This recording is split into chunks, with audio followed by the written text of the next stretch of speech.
You can't replace part of the brain. Like, you treat them the same. Source of truth for the MedTech industry. Coexists with the puppets. Robot understands things automatically. Number one show in the MedTech industry. So Stryker got ahead of that and changed in the $90 billion company. They had help up high, a lot of things. You stayed in MedTech with your host, Omar and Khateeb. Hey everybody, before we get into today's episode, I want to let you know that this actually comes from an event, live event in Dana Point. You've guessed it right, the LSI Emerging MedTech Summit that happened in Dana Point this past spring. You've heard me talk about LSI so many times and how much I love the events. Well, we're now very excited to say that we're a partner with them in the sense that their trusted market intel team not only gives us amazing reports and data, but also gives us access to their platform, which is Compass. It is the best product that I've ever used when it comes to finding market insights, pulling the data on procedure volumes, companies, deals, etc., and we use that to enrich our show. Now, let's talk about the events. If you're looking for real ROI in attending events, you know that chaotic convention centers and trade show halls just don't cut it. That's why LSI created the first Emerging MedTech Summit back in 2020, which I've been attending since then. It's a new forum that's designed for world-class executives to partner and share insights in a world-class venue that's conducive to doing real business. That's probably the best part about it, is when I'm there, I'm seeing all kinds of meetings and business deals being done in the hallways, over lunch, over dinner, and during breaks. And to date, LSI has welcomed more than 10,000 executives through its 9 summits. So they did 6 in Southern California, they've done 3 across Europe, and they're preparing to do a launch of LSI Asia for its inaugural summit in Asia Pacific. I'm actually going to that. That's going to be in Singapore. I cannot wait to go there. If you want to learn more about LSI and the amazing market intel and the platform they have, go to lifesciencemarketresearch.com. And to learn more about their events, just go to lsiusasummit.com. You'll be able to navigate between Asia, Europe, and USA. And lastly, if you're an entrepreneur that needs help with gaining traction when it comes to marketing and sales, growing awareness to investors, and more, come and hit us up. We love working with companies of all stages and sizes, especially startups. Just go to growmymedtech.com and schedule time with me now. Now, let's get on to this episode. Enjoy. Delighted to join you today. There's more wisdom in the audience than there is on the stage. So I don't think I'm qualified to tell you where the future of MedTech is, because you all are doing it. What I can do is share our perspective on it. The way this morning is set up is maybe 20 minutes of a little background on Intuitive, where we're at and how we think. And then Scott will come join me and we'll have a conversation, which I hope is interactive. And for me, the exciting part is actually the conversation, not the slides. So the slides are just a little bit of grounding. Just taking it through it, how do we think about things? It's easy, particularly in a setting like this, to talk about market size or to talk about TAM, SAM, SOM, or talk about penetration rates. These are the easy things, come right off your tongue. But it's actually not why we get up in the morning, certainly not why I get up in the morning. So I like to start with, what are the problems that all of us are here to solve? And these get me up. Actually, they generally speaking get my blood boiling. I think they're shocking. So just give you 3 examples of, there are 100 that you could view this way. One of them is lung cancers. How many folks in here are working on lung cancer one way or another? Some of us. So simple stat, it turns out from the time you could detect a lung cancer, so second biggest cancer diagnosis in the United States, #1 killer, still not great 5-year survival. From the time you could detect it to the time you do detect it is on average a year. So it's been in your body for many years before it was detectable by current means, but people are walking around for a year before on average they find it. I think that's outrageous. It makes me angry. It upsets me. That's just one example. I mean, living in the world we're living. Second thing, just endometriosis. On average, an American woman will go 5 years experiencing pain and symptoms of endometriosis before she's definitively diagnosed, and even longer before it's treated. That's today. I think that's nuts. It doesn't make any sense to me. In the cardiac space, structural heart, mitral valve repair or replacement, somebody who needs mitral valve surgery of some sort, the mortality rate 1 year after surgery in the United States runs about 7% after that intervention. Any folks structural heart? Yeah. So this is nuts. I'm sickened by it. The fact that we're not sickened by it is because we know it so much that we stop looking. Anyway, so I think that's what drives us. And, case statistics, that's easy, but let me tell you an anecdote I know something about. So talking about lung cancer, this is 10 years ago, a patient comes in, ground glass lesion, periphery of the lung, 78-year-old prior smoker, is a woman, school teacher. And they look at it. It turns out most of these suspicious lesions in the lung that could be cancer are in the periphery. They're not near the main bronchial stem. And as a result, it's hard to get to. And so what the standard of care is, come back every 3 to 5 months, get a CT scan, see if it progresses. In the case of this woman, 3 months later, it comes back. Still not clear. 3 months later, it comes back. So through this cycle, goes through the 3-month cycle 5 times. Finally, they go, you know what, it looks like it's advanced, and we're going to go do a manual bronchoscopy, try to get it. But the manual bronchoscopy, because it's in the distal part of the lung, fails. So they try it. It's an interventional procedure, and they get nothing. No definitive result. Couldn't get tissue sample. So you could alternatively do a TTNA. You can do a transthoracic needle aspiration, try it from the outside, but then you risk puncturing the lung and having a pneumothorax, so they don't want to do that. So they do a diagnostic VATS procedure. Turns out they take out the sample, immediately determine it's cancer, do a full lobectomy. Patient is in the ICU for 6 days in the ICU. A patient in the ICU after lung surgery has the devil's choice for the surgeon. How many folks are surgeons in the room? The devil's choice. What's going on? You have the pain of the incision. So if you don't put enough narcotics into the patient, then they won't breathe deeply because the incision hurts and they get pneumonia. But if you give them enough narcotics to avoid the pain, they don't breathe deeply because of the narcotics and they get pneumonia. So what is the physician doing? They're sitting there with the dive like this. And this is why this patient's in the ICU for 6 days. Two follow-on procedures to clear the lungs because of fluid accumulation. 7-8-year-old. Finally, she was able to get up, walk around. As soon as she can start walking, she can clear the fluids, the lungs clear, she can go home, and she recovers. If you talk to an oncologist, pardon me, any oncologists in the room? Talk to an oncologist, they go, great results, she lived. That's true. But it was a tough run. And it cost a lot of money. It wasn't trivial. Okay, so several years later, we have the Intuitive product is a flexible robotic system. It's about 1 meter long, fully sensed along its length, and it can navigate with high precision and confidence to the deep regions of the lung, and it can sample tissue. So it's high diagnostic yield in tough to reach spots. So 78-year-old woman, school teacher, prior smoker, yeah, case matched. She comes in, she gets a CT scan, suspicious lesion. In 3 weeks, she gets an ion bronchoscopy, definitive result. Turns out it is cancer, not good. She was a surgical candidate, is referred to a minimally invasive robotic surgery. She is treated the same day in the same event. Negative margins. She goes home in 48 hours after that procedure, and this issue is resolved. The difference in time is a factor of 10 through those two experiences. It's rare to make that sort of a change in medicine.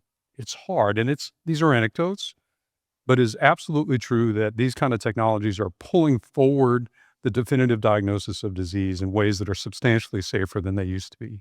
This is what we're trying to do. This is what we're at. Why do I tell you this anecdote?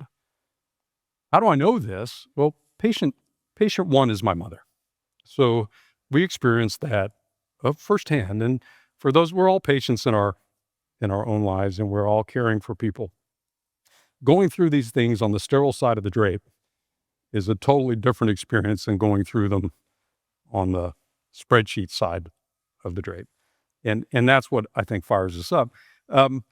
That's what drives our mission and vision. I won't read them to you, but we think that key technologies, we think advanced technologies delivered really well can absolutely change the course of care. We think that it can absolutely revolutionize how people do their work.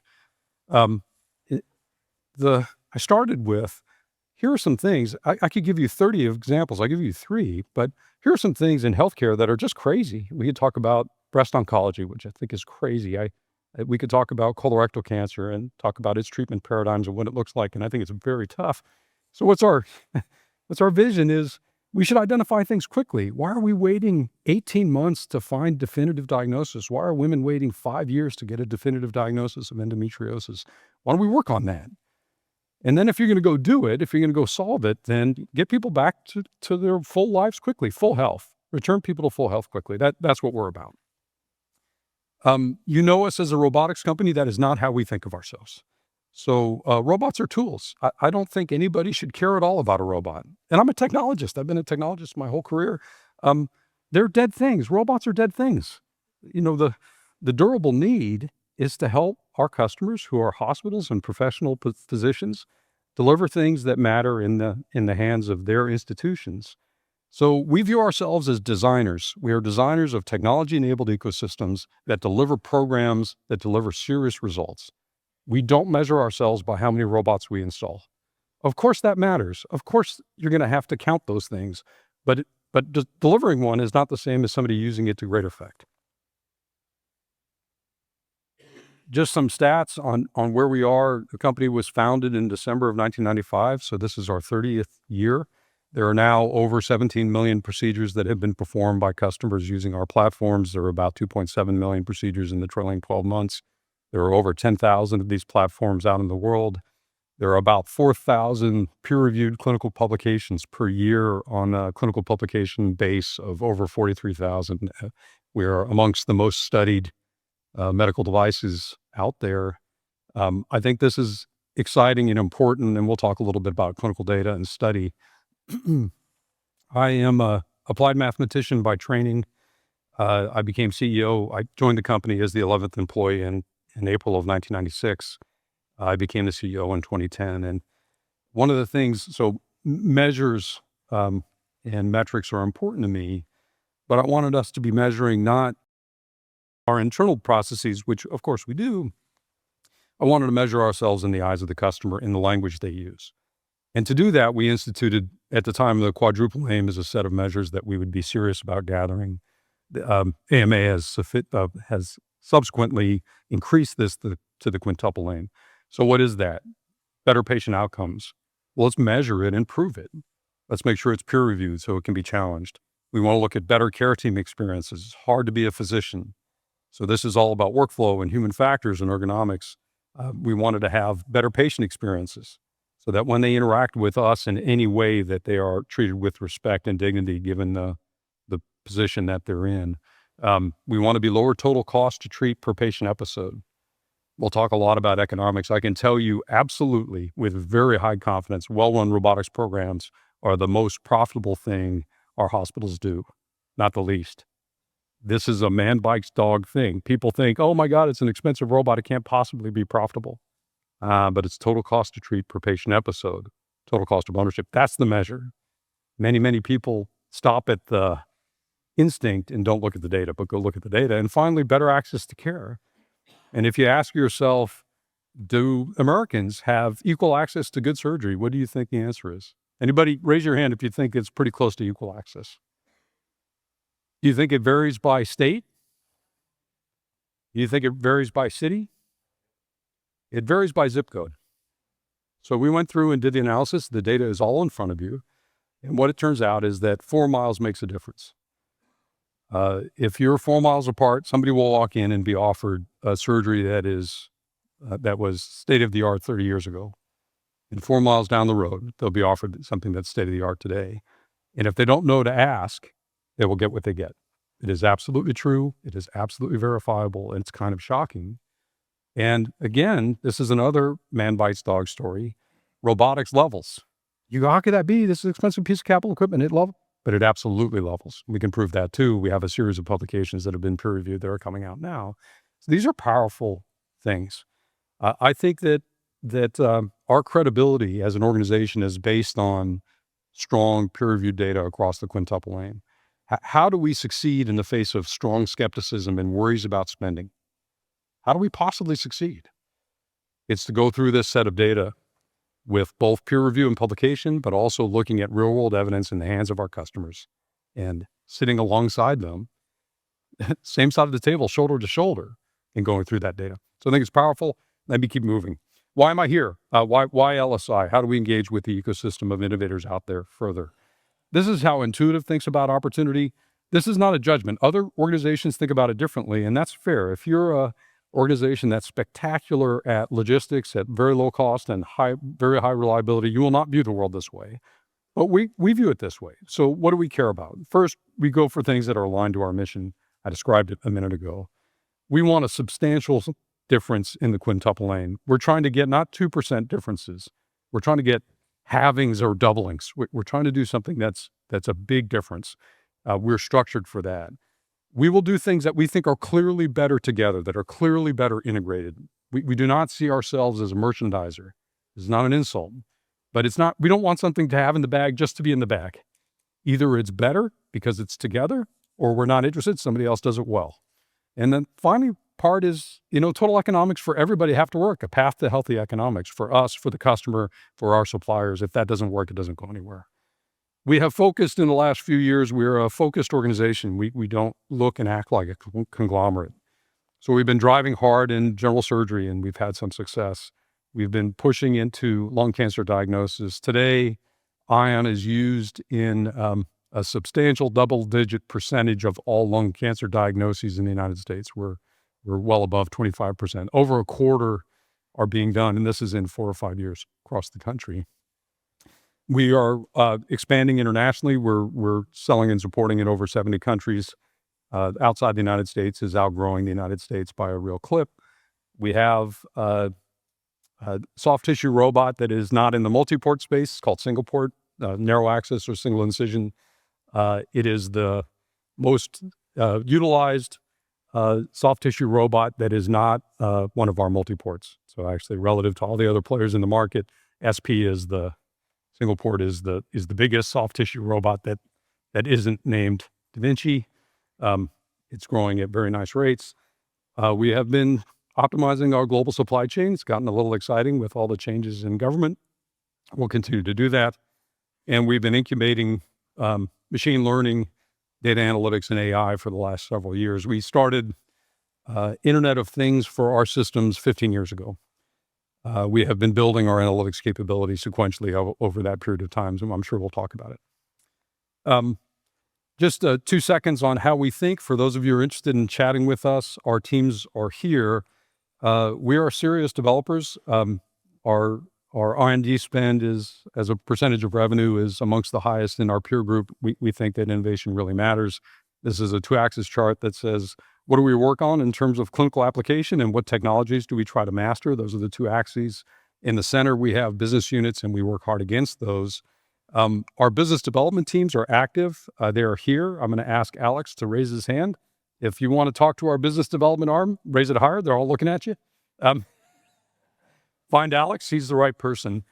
And in biz dev, what we're looking for is, who's going to work with us, who can be better together. We can co-market, we can do joint ventures, we can do development agreements, we can acquire. That's in that space that drives the edges for us.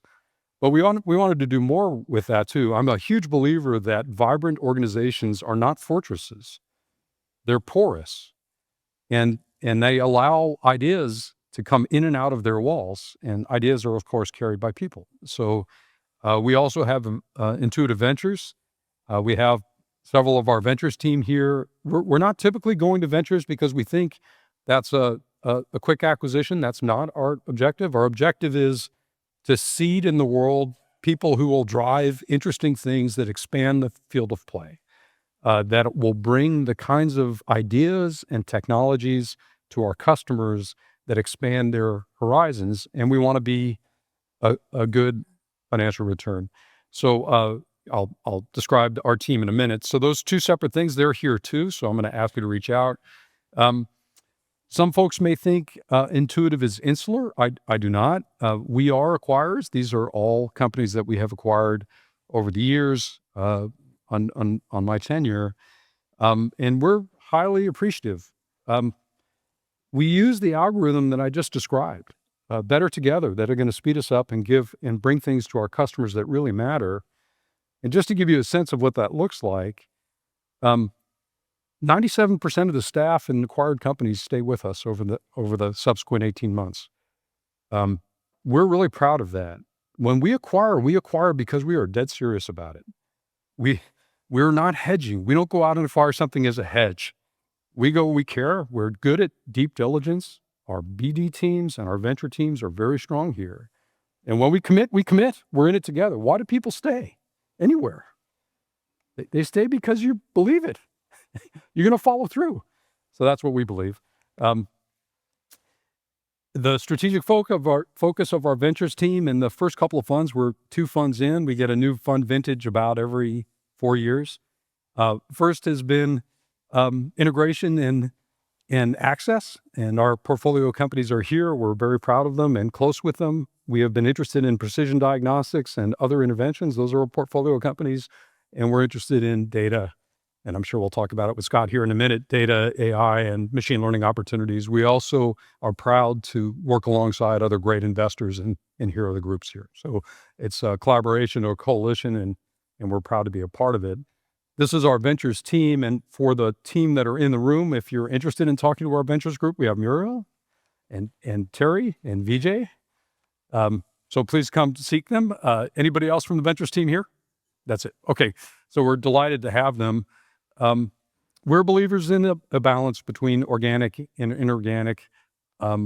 We are deeply committed to product development. I'm a huge believer that it starts with great product. What's the rain in the hills that becomes a mighty river? The rain in the hills on top are great product ideas. They allow you to go to market with great commercial ideas. But failed product, the greatest commercial team in the world, and a hard product is a hard thing. So we're believers in that, and if we can find joint things to work on together, then we're delighted to work with you. Hey everybody, quick commercial break. If you're an entrepreneur or perhaps work in a venture capital firm, you're going to want to listen to this. So since publishing their very first market report in 2006, LSI's market intelligence has been pretty much trusted by the world's top MedTech, investment, and professional services organizations to guide everything from investment decisions to commercial strategy and corporate development. Now, LSI launched Compass, which is a proprietary discovery engine for identifying MedTech startups, deal trends, and market opportunities. And the best part is that it's available at a price that pretty much works for all. It's amazing how extremely affordable this is. And with profiles of over 6,500 private startups, which contain proprietary content on fundraising, traction, and more, and deals from around the industry updated daily by trusted market analysts, you can be sure that you're identifying your next sales target, fund returner, or competitor first. Me personally, I've actually used Compass right here on this show to do live research on companies, market growth rates, and worldwide sales volumes. It's been a game changer. Plus, even on my own spare time, anytime I have an interest in a company or a certain market, maybe I want to look up procedure volumes, I just log into Compass and it's right there at my fingertips. And again, it's the latest and greatest data. If you want to learn more and get access today, go to ls-intel.com/data today. That's LS as in life science -intel.com/data today. Now let's get back to the episode. With that, it's my pleasure to introduce Scott Pentel, our host. Scott. Thanks, Gary. Tremendous. You can sit over there. Thank you, Gary. He just answered all my questions. I don't know where to start now. Great to have you here. Thank you for that. We're going to take some Q&A from the audience. So if you have some questions, get ready for those. Catherine Moore was here last year, almost to the day. And at the time, she was talking about the 29-year overnight success. So I guess now it's a 30-year overnight success. I want to know about your journey. You mentioned 11th employee. Tell us how you got in, how your journey's been, and then we'll talk a little bit about people later. Yeah, I started in the sciences. I thought I'd be a professor of mathematics. I was here in Southern California, went to Caltech, and got a degree in nonlinear wave mechanics, which I haven't used since. But it turns out I was good in the lab, and I was good collaborating with people. being a math professor is a solitary career. And I got some advice that said, you ought to look elsewhere, which made me mad at the time because I'd invested a lot of time to get there, but they were right. And I wound up at Stanford Research Institute, and we have some colleagues from SRI in the audience too. And that's a place with, it's kind of a storied Silicon Valley institution, and it's got a lot of smart people there. And I ran into people working on surgical robots, and that was 1993. I had that collision with that group. I got excited by it. I joined it as a mathematician, kind of an algorithms person at the time. And that technology got licensed out to a venture team with some strong entrepreneurs, Fred Moll, who you know, Rob Young, whose name you know, and John Freund were the founding group. They invited me to join. I said no. I had just gotten a promotion and I was enjoying my life. And thankfully they called me back 30 days later and they said, why don't you try? And the compelling argument was from John Freund. He bought me a coffee and he said, hey, SRI will be here for you. And by the way, you'll be a better applied researcher if you see what it's really like to be in a company and what it really takes. And that was compelling to me. So I said, okay. I said, yes. I had a 1-year-old daughter who is now 30. And I turned to my wife and said, what do you think? And she said, do it. Now's the time to take a risk. Let's take a risk. And so I said, yes. And thank goodness I did. That's good. So we'll come back to people in a minute and we've talked a lot about teams and leadership, and you just put an amazing stat up there with your 97% retention rate. But we spent some time in our prep talking about this idea that, and we have this room full of builders and innovators and investors here, and it's not an easy journey. And you shared this idea that the vision is the easy part. It's the path that's hard. So share with us what you mean by that. Sure. I was I'm 28 or 29 years old when I was joining Intuitive, and I didn't really know how to think about a startup. We were in Silicon Valley, which was lucky, but I had no exposure to that. I'd been a kind of quasi-academic. And so I phoned a friend, which is something I often do. And he was an M&A attorney. And I said, how should I think about it? He said, the stats at the time, this is back right at the dot-com boom. He said, the stats are that 1 in 5 of these little companies you're going to talk to will make it to exit event on IPO. 4 out of 5 will die before they get to an exit. And 9 out of 10 will never be profitable. 9 out of 10 will get exhausted before you do it. And so he said, choose wisely. And that was his early thing. And then what I've learned over the years in our own organization and working with others is the vision is the easy part. Here's where we want to go. And think about AI as a hot topic now. Let's talk about AI and healthcare or automation or robotics, whatever. And any of us can make the elevator pitch on vision. That's the easy part. So I'm going to describe, hey, let's cross the river. And you wouldn't be in this room if you couldn't describe the river you wanted to cross. But if you believe those statistics, I don't know if they're current. Scott, you would know better than me. Like in this moment, are those statistics still roughly right? Yeah. True? Well, it's daunting. That's hard. That's depressing. Okay, so the river is easy, but you need to create these waypoints across the river that are profitable steps. So you've got to decide as your leader, you're going to put down this marker, you're going to jump onto that stone. If it isn't profitable, you got to beg for money and you get washed away. And then you got to throw the next stone and you got to jump to it. It's the stone throwing that's the hard part, not the vision. So that was my point. And what distinguishes the organizations that make it across has been the grittiness of understanding those are the right stones to jump on and the determination to get there and the real depth about finance and economics. They really understand spend. So right stone, right team, right spend. Yeah. And I'm assuming in your 30-year journey on your path on those steps, you had some dark moments, some near-death experiences. Maybe share one or two that were that this room might not know about. Yeah, there always are. I think for us there were a few. The very first moments in the early days, the hard parts were: is the product right? Is this going to work? Can we get it stable? A surgical robotic system of the type we make has give or take 10,000 components in it. So if you just disassembled everything and put it on the stage, picture 10,000 things. And you got to put all that stuff together and it's got to work repeatedly and all the time.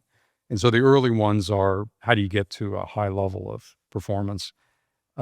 then we got some adoption. I like Jeff Moore's Crossing the Chasm. That book applies very well. And you say, okay, we have some early interest from our key opinion leaders, but is it generalizable? Can we keep doing this? And you get some success. And then you can hit air pockets. You can hit times where you're not sure where to go next. And those air pockets can be really stressful. And if you need additional funding and the window's closed, we've had those moments. So we thought we had something, the window closes, you have to shrink the size of your team. You have to really, really focus on the thing. So we've had those near-death moments. And then you get a little bit bigger, and some of the bigger players in the space decide that you're not going to die of your own ugliness, and they start throwing serious competitive challenges at you. And that's the second thing is, okay, now you're invited to the adults table at Thanksgiving, not the kids table. And when you're at the adults table, the elbows that are thrown a little harder, and that can be destabilizing for you too. So we've had our path through that. You've had your path. Yeah. We'll come back to the numbers in a minute, but we've also spent in our discussions a lot of time talking about people and teams and leadership. And aside from the success you've had with the numbers, are there any things that you're especially proud about the culture, or anything about Intuitive that, again, this room may not know? Let's talk about people and leadership. I think culture, super simple, is, we were talking today, you can anybody in a room who's a leader, you can sit down in any institution in 15 minutes, know whether the people working at that institution care. It is not complicated. You can go to a restaurant and find out whether the people at that restaurant are bought into the performance or a gym or anything. So the very first thing that you look for is, do people care? And I actually think it's hard to make people care. And it is easy to break the bond between the company and their caring. So you want to hire people who care, and you can do that. And then the trick is not to break the bond. And so what does that look like? So I think at Intuitive, people really care. I think the leaders care. If the leaders don't, the people won't. So I think the leaders, if they don't care about the mission, are willing to sacrifice for the mission, then the team will not. And I think human beings are incredibly sensitive at deciding whether that leader is in it for themselves. They will pick that up. Okay, I get it. It's about you. Or are they in it for the customer and the mission? So I think that's one. Yeah. For leadership, really quick, I think the simplest working definition of leadership to me is somebody who can see the problem as it is, understands current state in a real way, and can help the team envision a future that's better, and then build an organization that can execute in a sustainable way in a healthy culture to achieve that vision. I think that is the working definition of leadership. And if you just look around and you see somebody who doesn't understand current state, you got a problem. If you got somebody who doesn't understand a vision for the future, you got a problem. And if they can't build a sustainable team that will do it every time, you got a problem. So that's what you look for. Yeah. And I look around this room and the different events that I've participated in. There's a lot of mentorship that is going on in this ecosystem. I think it's really important. Any mentors of yours or people that have had a big impact for you personally along the way? Yeah, I love that question. There's so many, it's hard to list. How many of you are asked to be a mentor by others? And how many of you get asked sufficiently that you have to say no to some? That it happens enough. How do you choose who to mentor? So we'll come back to that. But I think it's a really interesting question. It turns out there are attributes of people who will attract mentors, and there are attributes of people who don't attract mentors. I think it's interesting. Invert the problem, Scott. And so I think that people want to mentor people who are ambitious for excellence, but whose personal ambition hasn't clouded their ambition for excellence. So what I'm looking for when I'm trying to mentor somebody is somebody who comes to me and says, I'm struggling with this problem. I really want it to be great. I don't care what you call me. Let's just do it right. I love that person. And I have tried to be that. I think I came out, I didn't expect to be a CEO. It was never a life goal. It was actually tapped by a prior mentor, Lonnie Smith, who was the CEO that came after Fred and was CEO of the company for 15 years and was a spectacular leader.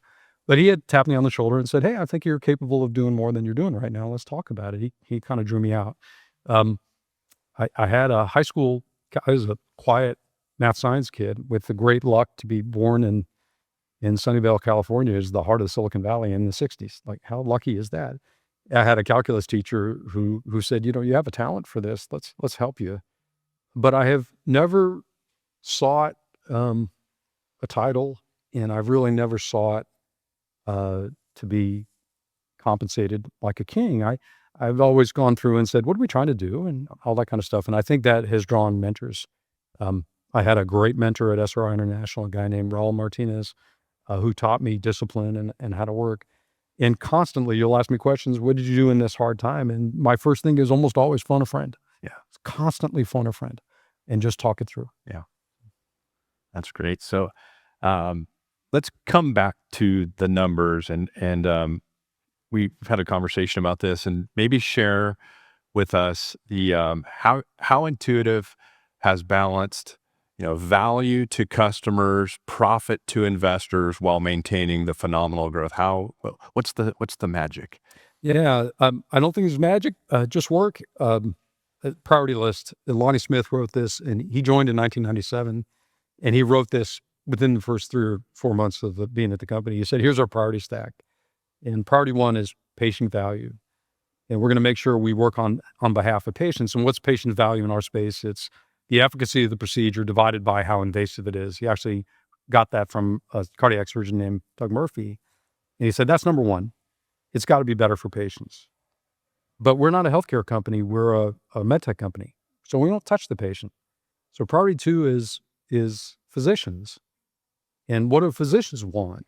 They want a technology system that is dependable, reliable, easy to use, that can deliver great outcomes for patients. So we've got to make sure that physicians are cared for, because they're the ones who actually influence the patient and make the outcome. But actually, patients don't buy from us and physicians don't buy from us. Hospitals do. So number 3 on the list are hospitals. And what do hospitals want? They want to treat their patient demographic. That's their mission. They need to recruit, retain, and develop the best clinical teams who are like professional athletes, and they need an ROI. They got to get a return on that investment. Otherwise, they can't continue to invest. So we got to take care of them. And then he's like, none of this happens unless you have great employees. And what do employees want? Well, the best employees want to attach to a mission that really matters, and they want to be recognized for their contributions, which is additional responsibility and additional compensation as they get better. And then finally, shareholders. And what do shareholders want? They want a fantastic risk-adjusted return on their investment. So everybody's on the list, but it's a prioritized list. And his point is, if you do something that's wrong for patients, you will destroy the stack. If you do something that's wrong for physicians, they will abandon you. If you do something that's wrong for hospitals, they will buy from others. If you treat your employees badly, they will go to another company. And so the shareholders are there, but they're last. So he hasn't forgotten them, but build the stack. And then the final point is, and I think this is really tricky in this audience, is we have had a messaging paradigm at Intuitive with our shareholder base, which is an unwavering belief in the mid and long-term capability of our company, and an extremely clear discussion of the challenges we face in the near term. We never whitewash the challenges in front of us. And so what we want from our investors is a belief in the long term and patience in the near term. And we are almost always the first to be out signaling to anybody struggles or structural changes or challenges. And we'll get punished for that. But in the long run, we've built an earned reputation of being extremely clear with our shareholder base. And that was from the earliest days. And what does that encourage? It encourages shareholders who are aligned with the long-term vision and who can take bad news. That was something Lonnie had built. That has allowed us to balance value across that step. Let's we're going to have a few minutes for open Q&A, but I think if we don't talk about AI, we'll probably not make it off the stage. So your view, how does AI fit into Intuitive's plans? Your thoughts on AI in general? Is anybody going to make money? What's your view on this? Yeah, it's discussed on every stage. How many of you are incorporating AI into your company? How about into your pitch? So I came out Silicon Valley. I came out right into the very late stages of the .com era, right as it was frothy, and then in 2 years it busted.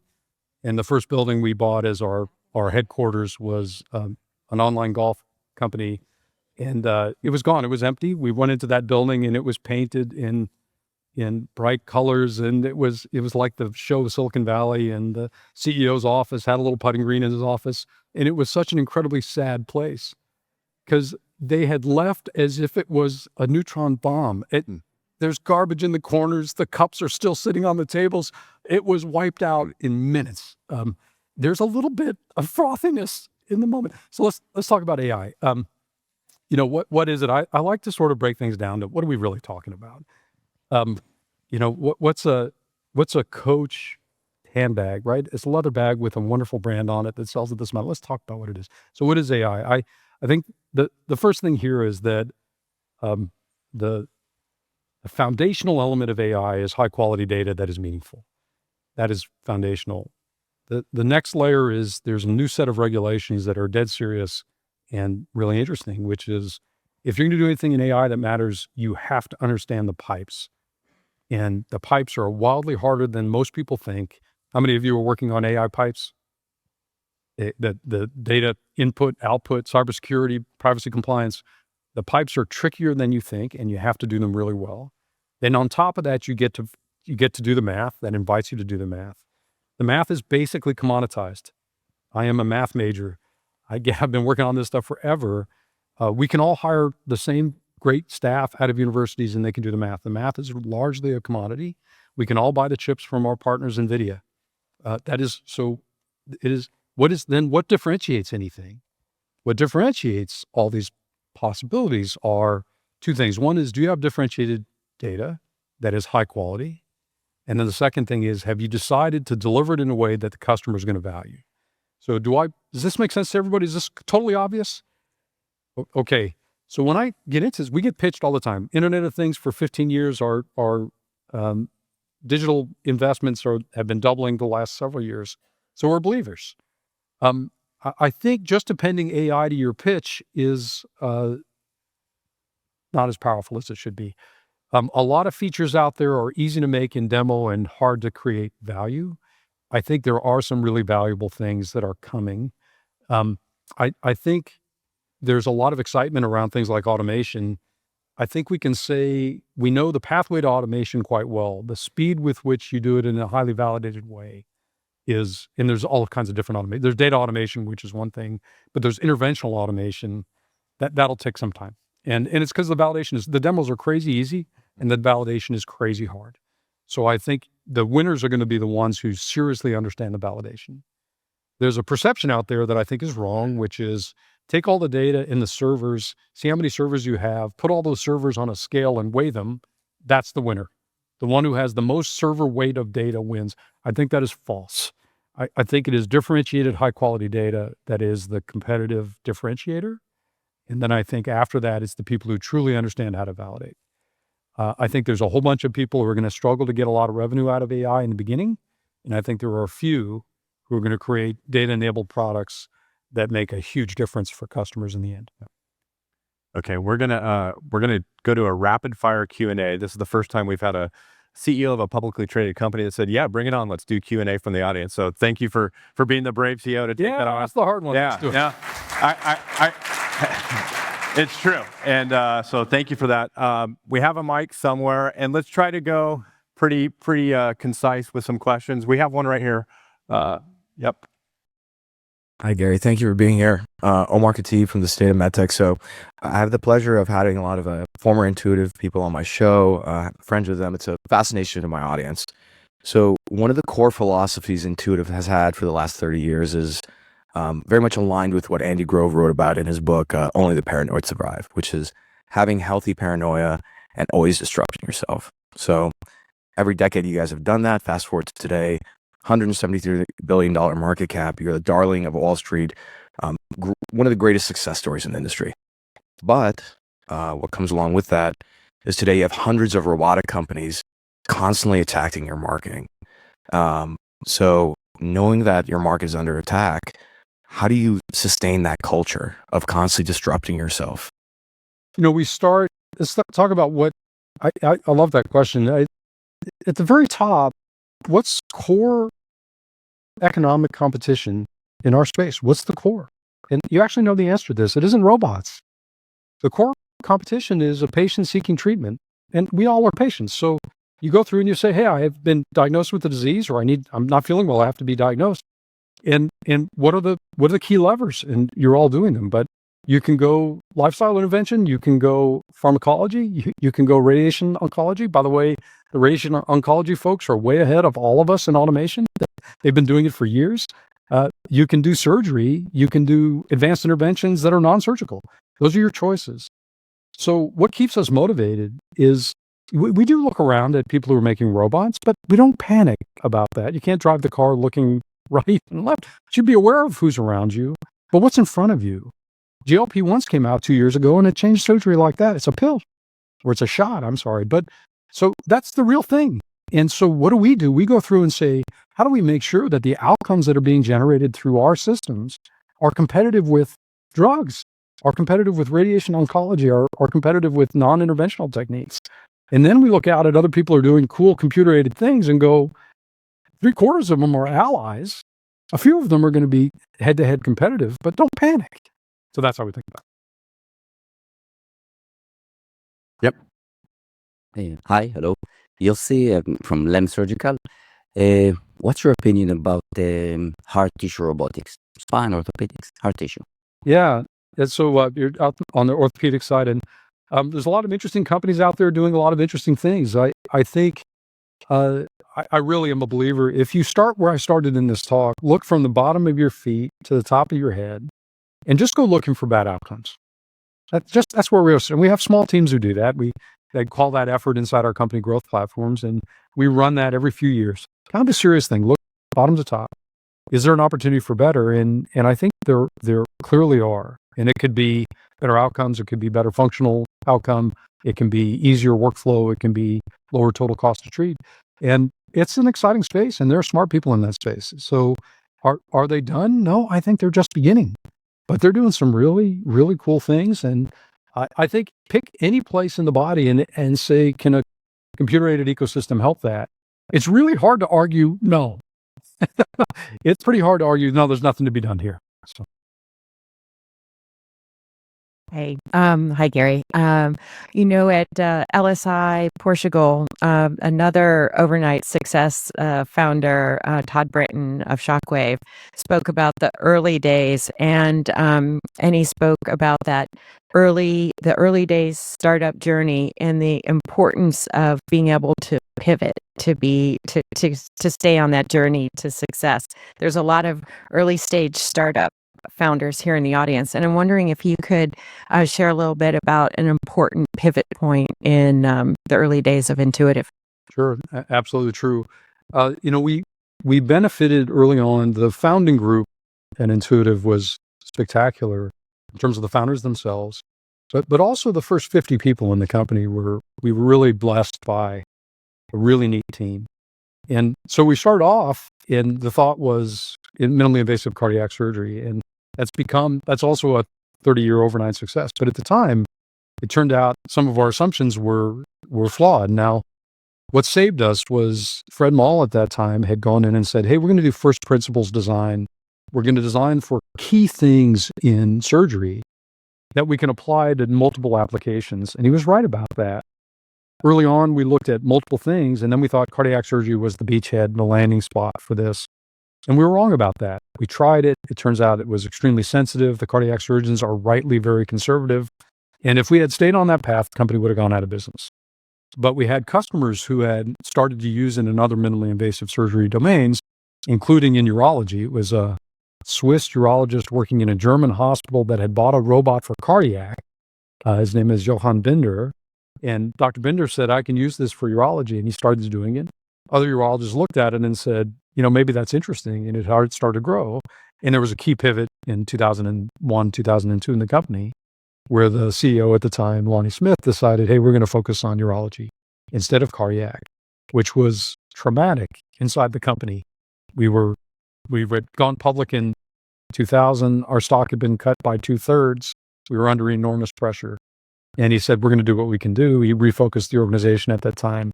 There was some internal angst and conflict. We got through the conflict, and the company created a success in this prostatectomy urology business. which became a launch pad for subsequent indications.